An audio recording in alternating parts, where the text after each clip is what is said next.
수필 가운데 하나로 일정한 형식을 따르지 않고 느낌이나 체험을 생각나는 대로 쓴 글을 에세이라고 합니다. 에세이라고 하죠. 그래서 형식이 따로 없고 내가 생각나는 대로, 체험한 대로 쓴 글을 에세이라고 해요. 저는 사실 문학 장르 중에서 에세이를 별로 좋아하지 않습니다. 개인적인 견해나 생각이 너무 많이 묻어있기 때문입니다. 그러니까 내 생각에는 난 이렇게 느꼈다, 이게 너무 강해요. 그래서 개인적으로는 별로 좋아하지 않는데, 그런데 코로나 시기에 사람들의 마음이 너무 힘들었습니다. 특히 저는 이제 제가 담당했던 학생들이 고등학생이었는데요. 고등학생들이 너무 힘들어하는 거예요. 자신들이 지금까지 생각했던, 가려고 했던 학과가, 그리고 그런 직장이 계속 이어질까? 이게 없어진다고도 하는데, 그러니까 불확실한 미래를 살아가는 것이죠. 또 학교를 가야 되나 말아야 되나? 지금 생각하면 뭐 웃을 일이 될 수도 있겠지만 그 당시에는 굉장히 심각했습니다. 청년들도 마찬가지고요. 그래서 학생들과 청년들의 마음이 너무나도 힘들고 또 어두우니까 좀 이들에게 희망이 될 만한 문구가 없을까 해서 서점에 가서 책을 한 권 샀습니다. 제가 책을 사는 기준은요, 제가 보고 싶은 책을 사지 않아요. 저는 그냥 베스트셀러를 삽니다. 제일 많이 팔린 책, 뭔가 이유가 있겠지 해가지고 베스트셀러 한 권을 샀습니다. 그 책은 소윤이라는 저자의 작은 별이지만 빛나고 있어라는 책입니다. 당시 2021년도였는데요. 2021년도 에세이 부분에서 최장기간 베스트셀러를 1위를 했습니다. 그 중에서 제가 한 파트를 한번 읽어보겠습니다. 그대로 읽어볼게요. 나를 위한 희망사항, 남의 말을 따르기보다 나의 마음을 따르는 내가 되기, 세상의 길을 걷기보다 나의 길을 만들어가기, 남이 바라는 길이 아닌 내가 원하는 길을 걸어가기, 남의 가치를 바라기보다 나를 존중하는 삶을 살기, 오직 나로서 충분하기, 꼭 그러기. 이 책의 대부분의 내용은요, 글을 통해서 읽는 독자로 하여금 마음의 위로를 주려고 합니다. 그래서 읽는 독자, 너 자신만 있는 게 너 그 존재 자체로만으로도 참 좋은 거야, 대단한 거야, 충분한 거야, 이러한 마음을 줘요. 저는 이 책을 읽으면서 코로나로 힘들어하는 여러 종류의 사람들이나, 그리고 취업과 학업에 지치거나 열심히 해도 미래를 보장받지 못하는 청년들이나 학생들이 읽을 때 많은 위로가 될 거라 생각이 들었습니다. 그런데 정말 중요한 게 한 가지가 빠졌어요. 뭘까요? 바로 예수가 없습니다. 예수. 나와 남을 상대적으로 놓고 또 나와 세상을 상대적으로 놓고 마음을 위로해 줄지는 몰라도 예수 없는 위로는 영원할 수가 없고 오히려 남과 세상을 배척하게 됩니다. 남과 세상을 배척하게 돼요. 그래서 이 글을 저는 나를 주로 바꿔서 읽어봤습니다. 그랬더니 좋은 신앙 고백이 되더라고요. 한번 그대로 읽어보겠습니다. 주를 위한 희망사항, 남의 말을 따르기보다 주의 마음을 따르는 내가 되기, 세상의 길을 걷기보다 주의 길을 만들어가기, 남이 바라는 길이 아닌 주가 원하는 길을 걸어가기, 남의 가치를 바라기보다 주를 존중하는 삶을 살기, 오직 주님으로 충분하기, 꼭 그러기. 어떤가 좀 멋진 신앙 고백 같지 않습니까? 오늘 본문에 나오는 삼손이 이러한 고백으로 하나님의 사사답게, 그리고 하나님의 나실인답게 살아갔다면 얼마나 좋았을까 생각을 해봅니다. 사사기의 저자를 통해 전하는 하나님의 말씀이 지금 이 시대와 현재를 살아가는 우리에게 어떠한 삶의 변화를 요구하는지 우리 함께 살펴보고자 합니다. 그리고 오늘까지 총 9편의 사사기 설교를 전하게 되는데요. 오늘 사사기의 마지막 시간이 되겠습니다. 삼손하면 제일 유명한 이야기가 있죠. 삼손과 들릴라 이야기입니다. 이 이야기는 교회를 다니는 사람뿐만이 아니라 교회를 안 다니는 사람, 예수를 믿지 않는 사람들도 다 아는 이야기입니다. 삼손이 소래 골짜기에 있는 한 여인을 사랑합니다. 그 여의 이름은 뭐죠? 들릴라입니다. 들릴라. 들릴라의 뜻은요, 요염하다, 약하다, 생각나게 하다 라는 뜻이에요. 요염하다, 약하다, 생각나게 하다. 스스로 강하다고 여겼던 상남자 삼손이 보기에 들릴라가 이름처럼 살았다면 이 들릴라가 엄청 끌렸을 겁니다. 요염하고 약하고 생각나게 하는 여성, 그리고 스스로 강하다고 여겼기에 보호해주고 싶은 마음이 생기겠죠. 그래서 삼손은 그녀를 사랑합니다. 그리고 나서 사건이 시작되죠. 16장 5절 말씀 같이 한번 읽어보겠습니다. 블레셋 사람의 방백들이 그 여인에게로 올라가서 그에게 이르되 삼손을 깨어서 무엇으로 말미암아 그 큰 힘이 생기는지, 그리고 우리가 어떻게 하면 능히 그를 결박하여 굴복하게 할 수 있을는지 알아보라. 그리하면 우리가 각각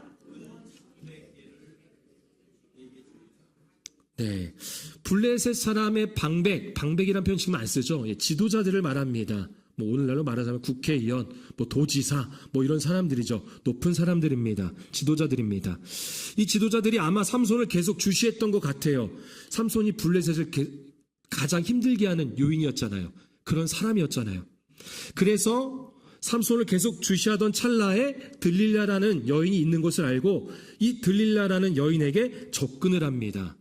그래서 삼손의 힘이 어디서 생기는지, 그리고 어떻게 하면 삼손을 잡을 수 있는지, 그렇게만 한다면 어떻게 한다고 해요? 5절 마지막 표현에 보니까 그리하면 우리가 각각 은 1100개씩을 1100개씩을 내게 주리라 라고 합니다. 당시에 은 한 세겔은요, 일반 노동자의 4일치 품삯입니다. 4일치의 노동값이에요. 제가 오늘날의 노동 임금을 봤더니 약 15만 원 정도 되더라고요. 1일 하루에 15만 원 정도. 그런데 인력사무소 소개비 10% 띄고, 그리고 4대 보험 띄고 해서 더 내려서 한 12만, 최소 12만 원으로 한번 계산을 해 보았습니다. 12만 원 곱하기 4일 곱하기 1100개, 은 1100개를 준다고 했잖아요. 그래서 1100개 했더니 5억 2,800만 원입니다. 5억 2,800만 원이면 요즘 신축 아파트 하나 살 수 있죠. 그런데 블레셋의 지도자들입니다. 한 명이 아니에요. 말씀해 보니까 각각 준다고 합니다. 각각. 블레셋을 대표하는 5도시가 있습니다. 그 5도시에서 대표자들이, 지도자들이 한 명씩만 와서 준다면, 즉 5배가 되는 거겠죠. 5억 2,800만 원의 5배는요, 26억 4천만 원입니다. 26억 4천만 원. 들릴라의 입장에서 본다면 해볼 수 있는 건가요? 아니면 하지 말아야 되는 건가요? 여러분이 들릴라라면 남자를 위해서 남자를 선택하시겠습니까? 아니면 26억 4천만 원을 선택하시겠습니까? 각자의 생각에 맡기겠습니다. 이건 그렇게 중요한 게 아니기 때문입니다. 어쨌든 들릴라는 26억 4천만 원을 선택했습니다. 그래서 바로 작전에 돌입을 합니다. 우리 이어서 6절 말씀 같이 한번 읽어보겠습니다. 들릴라가 삼손에게 말하되 청하건대 당신의 큰 힘이 무엇으로 말미암아 생기며 어떻게 하면 능히 당신을 결박하여 굴복하게 할 수 있을는지 내게 말하라 하니. 설교를 준비하면서 이 부분이 제일 이해가 되지 않았어요. 설교를 준비하면서 어떻게 보면 사사기 통틀어서 이 부분이 제일 이해가 되지 않았습니다. 왜냐하면 들릴라가 너무 바보 같습니다. 그냥 돌직구예요. 바로 그냥 들이대요. 삼손을 살살 꼬드겨서 당신의 힘이 어디서 나오는 거예요? 힘이 너무 세던데 나 너무 궁금하네요. 이러는 게 아니라 그냥 돌직구로 물어봅니다. 당신의 그 큰 힘이 어떻게 생깁니까? 이어서 하는 말은요, 정말 어이가 없습니다. 어떻게 하면 당신을 결박하여 굴복하게 할 수 있는지 내게 말하라. 물론 저 같은 어감으로, 어이로 얘기하지 않았겠지만 아무리 봐도 이것은 들릴라가 아무리 요염하고 연약해 보이고 생각나게 하는 여인이어서 그렇게 말을 한다 할지라도 이 말은 이해가 되지 않아요. 좀 바보 같은 전략 같아요. 아니면은 들릴라가 26억 4천만 원 때문에 마음이 너무 조급했던 것 같습니다. 그래서 막 빨리 말하라. 너의 힘이 어디서 나오냐? 너를 어떻게 하면 굴복시킬 수 있냐? 결박할 수 있냐? 말하라 라고 했던 것 같아요. 참 바보 같은 질문이지만 그보다 더 바보 같은 사람이 있습니다. 누구일까요? 삼손이에요. 삼손이 거기에 응답을 합니다. 물론 3번의 거짓말을 하죠. 삼손의 거짓말대로 행동했던 들릴라, 그리고 그것을 안일하게 넘어갔던 삼손. 들릴라는 결국 최후의 수단을 씁니다. 15절 말씀. 결국 3번 속임을 당하고 나서 들릴라가 어떻게 반응을 하는지 15절 말씀을 같이 한번 읽겠습니다. 들릴라가 삼손에게 이르되 당신의 마음이 내게 있지 아니하면서 당신이 어찌 나를 사랑한다 하느냐? 당신이 이로써 3번이나 나를 희롱하고 당신의 큰 힘이 무엇으로 말미암아 생기는지를 내게 말하지 아니하였도다 하며. 이거 뭐예요? 지금 바가지 긁는 거죠. 당신 나 사랑하는 거 아니지? 솔직히 말도 못하면서 무슨 나를 사랑한다는 거야? 나를 3번이나 속였어? 그거 사랑 아니야? 예, 이렇게 한 번 얘기한 게 아니라 그 다음 절에 16절에 보니까 날마다 매일매일 이런 말로 재촉해서 삼손의 마음이 시달려서 죽을 지경이었다고 합니다. 대단한 것 같아요. 들릴라도 26억 4천만 원이잖아요. 그러니 매일매일 아주 정말 죽을 지경으로 바가지를 긁었던 것 같습니다. 성경도 죽을 지경이라고 그대로 표현하고 있으니까요. 결국 삼손이 사실을 말합니다. 나는 어머니 뱃속에서 있을 때부터 하나님의 나시린이었다. 나시린은 삭도를 금한다. 머리카락을 깎지 않는다. 만약 머리카락이 깎이면 내 힘이 내게서 떠나고 나는 약한 사람이 된다 라고 말을 합니다. 들릴라는 사람을 보내어 다시 블레셋의 지도자들에게 이 사실을 전합니다. 한 번만 믿어주세요. 3번 속았죠? 죄송합니다. 이번 한 번만 믿어주세요. 이번에는 제대로 삼손을 잡을 수 있습니다. 그리고는 들릴라가 자기 무릎에 삼손을 재우고 사람을 불러서 그의 머리카락을 밀었더니 그의 힘이 사라져 버렸습니다. 그리고 외치죠. 블레셋의 군사들이다! 라고 외칩니다. 삼손이 잠에서 깨어 이렇게 말합니다. 내가 전과 같이 나가서 몸을 떨치리라. 하지만 사사기 기자는 이어서 이렇게 기록을 합니다. 여호와께서 이미 자기를 떠나신 줄을 깨닫지 못하였더라. 여호와께서 이미 자기를 떠나신 줄을 깨닫지 못하였더라. 여러분, 삼손은 자기 의로 가득했던 자입니다. 사사기는 자기 의로 가득한 모습을요 이렇게 묘사합니다. 사람이 각기 자기의 소견에 옳은 대로 행하였더라. 소견에 옳은 대로 자기 눈에 보기에 좋다면, 내 눈에 옳다고 여겨진다면 내 생각대로 그렇게 자기 의로 살아가던 시대입니다. 내 중심에 하나님이 아닌 내 자신이 있는 거죠. 삼손뿐만이 아니라 하나님의 백성인 이스라엘 모두가 그러했습니다. 그래서 주어진 능력과 복을 자신만을 위해서 사용했습니다.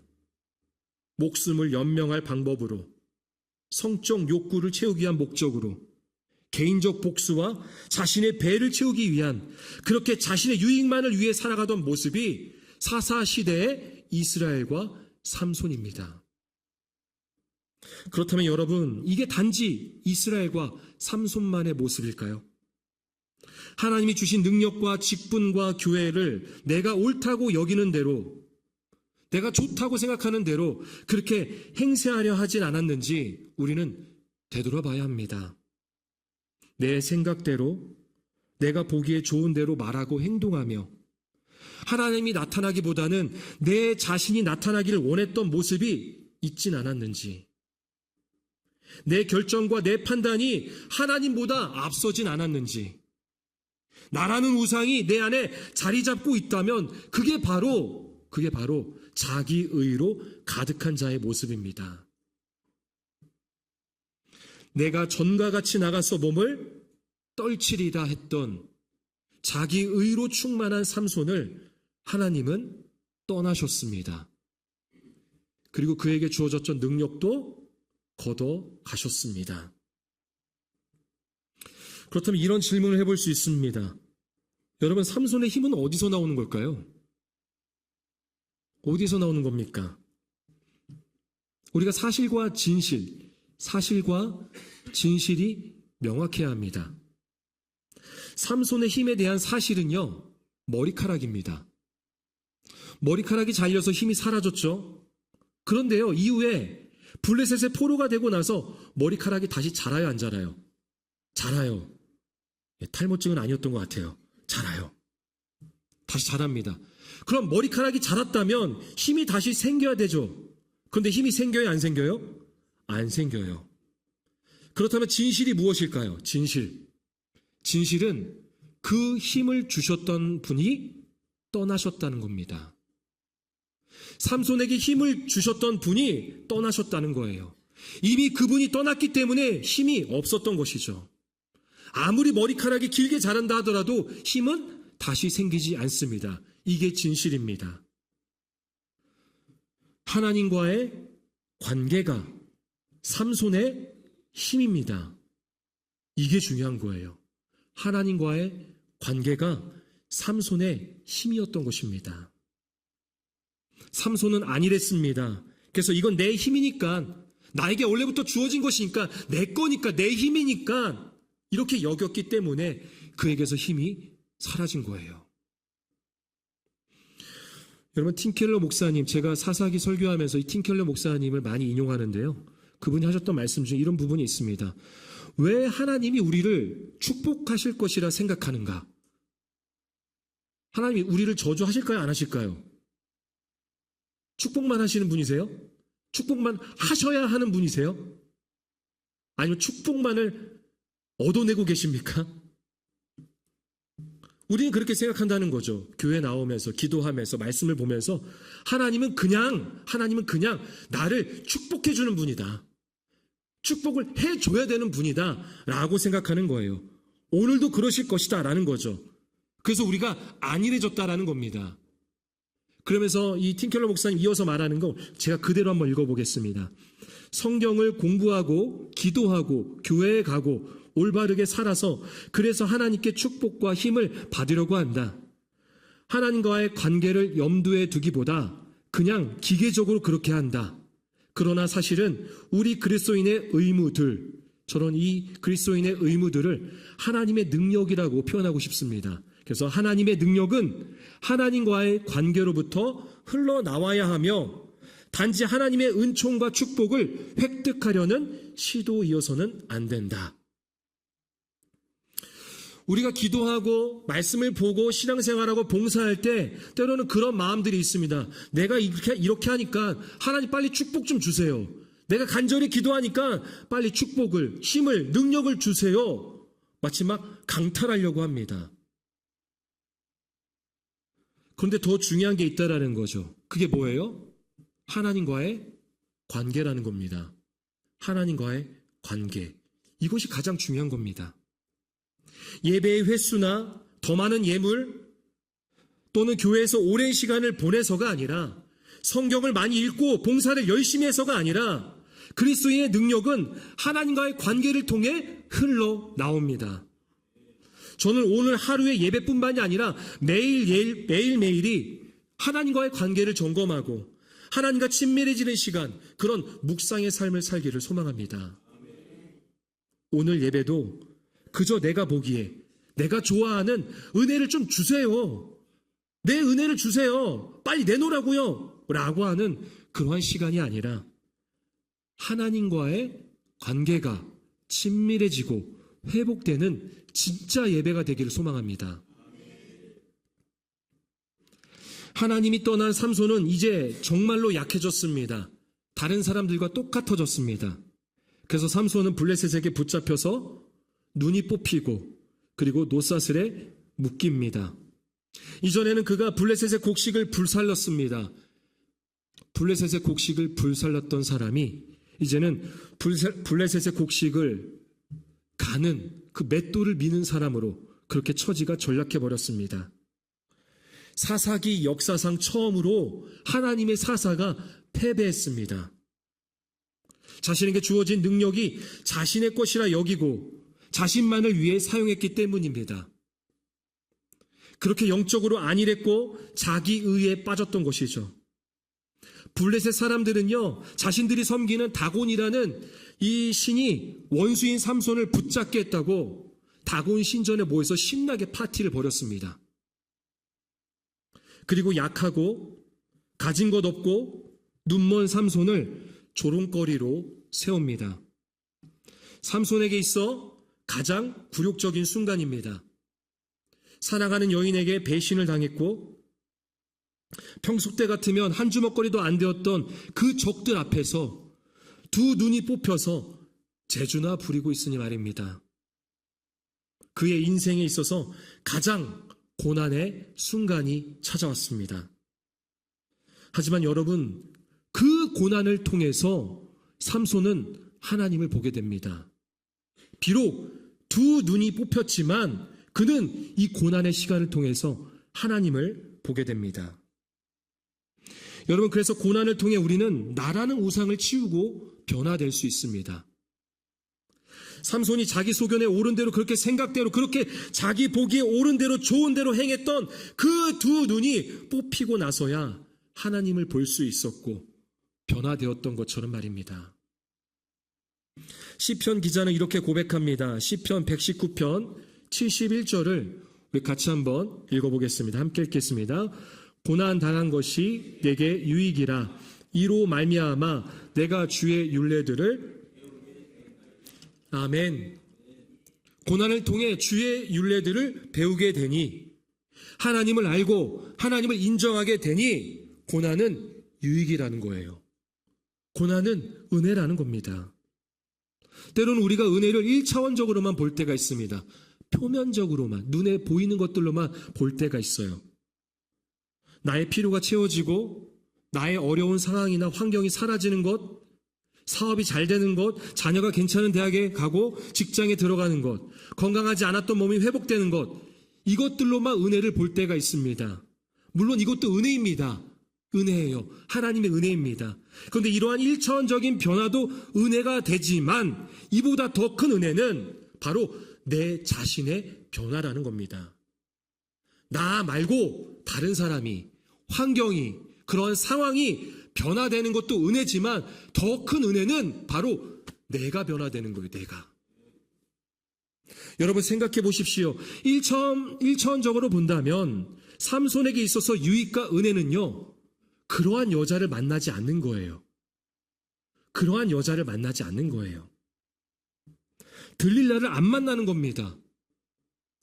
여러분 혹시 자녀나 또는 손주들을 위해서 기도할 때, 결혼을 위해서 기도할 때 그렇게 기도하시는 분 없잖아요. 여자를 안 만나게 해주세요. 이렇게 기도하시는 분은 없잖아요. 어떠한 여자를 만나든 내 손주가 또는 내 자식이 바로 서야 된다. 이 생각이 있는 것이죠. 블레셋의 군사들에 의해 목숨을 위협당하는 것, 그래서 위협을 당하지 않게 해주세요 라고 하는 것은 1차적인 은혜입니다. 그런데 삼손은 들릴라가 없었다면 지금 이러한 고백을 할 수가 없는 거예요.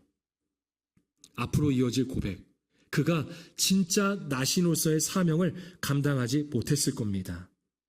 블레셋 군사들에 의해서 붙잡혀 눈이 멀고 조롱거리가 되지 않았다면 그는 하나님을 바라볼 수가 없었을 겁니다. 그래서 고난이 유익입니다. 고난이 없이 하나님을 볼 수 없고 고난이 없이 하나님의 사람으로 살아갈 수가 없습니다. 그런 변화된 삼손과 하나님이 함께 하십니다. 그래서 그의 기도를 들으신 거죠. 우리 마지막으로 28절 말씀 같이 한번 읽겠습니다. 삼손이 여호와께 부르짖어 이르되 주여 구하옵나니 나를 생각하옵소서. 하나님이여 구하옵나니 이번만 나를 강하게 하사 나의 두 눈을 뺀 블레셋 사람에게 원수를 단번에 갚게 하옵소서 하고, 삼손이 하나님께 부르짖어 기도합니다. 나를 생각하옵소서. 나를 생각하옵소서. 자기 의로 가득 찼던, 자기가 보기에 옳은 대로 행했던 삼손이 하나님께 겸손하게 주목하여 달라고 기도하고 있습니다. 변화된 거죠. 또 이번만 나를 강하게 하사, 이번만 나를 강하게 하사. 그 힘이 누구에게 있다는 거예요? 하나님께 있다는 거죠. 그 힘은 나에게 있지 않고 하나님께 있습니다라는 고백을 합니다. 이전에 그의 죄악된 모습, 그의 의로, 자신의 의로 가득 찼던 모습, 그렇게 연약했던 나에게 힘을 주옵소서. 진정한 능력을 주시어 나시린으로서의 의무를 감당하게 하소서. 내 유익, 내 만족, 내 이득, 나의 의를 드러내는 것이 아니라 하나님의 영광과 그 소명, 나를 부르신 그 목적을 감당하겠습니다 라는 고백을 하고 있는 것입니다. 이번만 나를 강하게 하사. 여러분, 고난을 통해 변화된 삼손의 모습을 기억하시길 바랍니다. 그 고난을 통하여서 우리는 하나님을 바라볼 수 있고 하나님이 주신 은혜를 누릴 수 있습니다. 또한 우리는 변화된 삼손의 모습을 통해서 예수님을 볼 수 있습니다. 삼손은 가장 사랑했던 여인에게 배신을 당하죠. 예수님도 가장 사랑했던 제자들에게 배신을 당합니다. 삼손은 블레셋이라는 이방인에게 넘겨집니다. 예수님은 로마라는 이방인에게 넘겨지죠. 삼손과 예수님 모두 고문을 당하였고 쇠사슬에 묶여서 대중 앞에서 조롱을 당했습니다. 둘 다 오락거리를 해보라고 요구를 받았고요. 둘 모두 양팔을 벌린 채 죽었습니다. 둘 모두 그렇게 적에게 완전히 패배한 것처럼 보여졌지만 둘 모두 죽음으로써 적을 무찔렀습니다. 삼손은 블레셋과 다곤을, 예수님은 궁극적인 원수인 사탄을 물리치셨습니다. 다른 점이 있다면 예수님은 죽음 이후에 부활하셨습니다. 구원뿐만이 아니라 우리에게 영원히 함께할 그 나라를 보게 하셨다는 거죠. 우리는 변화된 삼손의 죽음을 통해서 예수님을 볼 수 있어야 합니다. 그렇게 사탄을 이기시고 우리에게 구원과 하나님 나라를 주셨으니 이보다 더 큰 은혜가 어디 있을까요? 말씀을 정리합니다. 앞서 소윤의 나를 위한 희망사항을 주를 위한 희망사항으로 바꿔 읽어봤습니다. 그런데 다시 생각해 봐야 합니다. 진짜 우상은 세상이 아닌 누구예요? 나. 진짜 우상은 나 자신임을 말입니다. 남과 세상 그리고 주님과의 상대적 관점이 아니라 주님 없이 강하다 여기고 주님 없이 부하다 여겼던, 그렇게 내가 보기 좋기에 좋은 대로만 행동하고 생각했던 대로만 행동했던 그런 모습들, 그 내 자신이 바로 우상이라는 것입니다. 그러면 이렇게 글이 바뀌어야 되겠죠. 주를 위한 희망사항은 이렇게 바뀌어야 합니다. 나의 말을 따르기보다 주의 마음을 따르는 내가 되기, 나의 길을 걷기보다 주의 길을 만들어가기, 내가 바라는 길이 아닌 주가 원하는 길을 걸어가기, 나의 가치를 바라기보다 주를 존중하는 삶을 살기, 오직 주님으로 충분하기, 꼭 그러기. 물론 이러한 고백으로 살아가는 게 쉽지는 않습니다. 그래서 우리는 삼손의 고백과 같이 지금까지의 내가 연약했음을 고백할 수 있어야 합니다. 나의 영적인 상태가 가난하고 나의 영적인 상태가 눈먼 자였음을 부르짖어야 합니다. 이스라엘의 고통의 부르짖음에 응답하셔서 그들을 구원하셨던 것처럼 우리의 연약함을, 우리의 가난함을, 우리의 볼 수 없음을 고백할 때 주님이 우리를 회복시켜 주실 것입니다.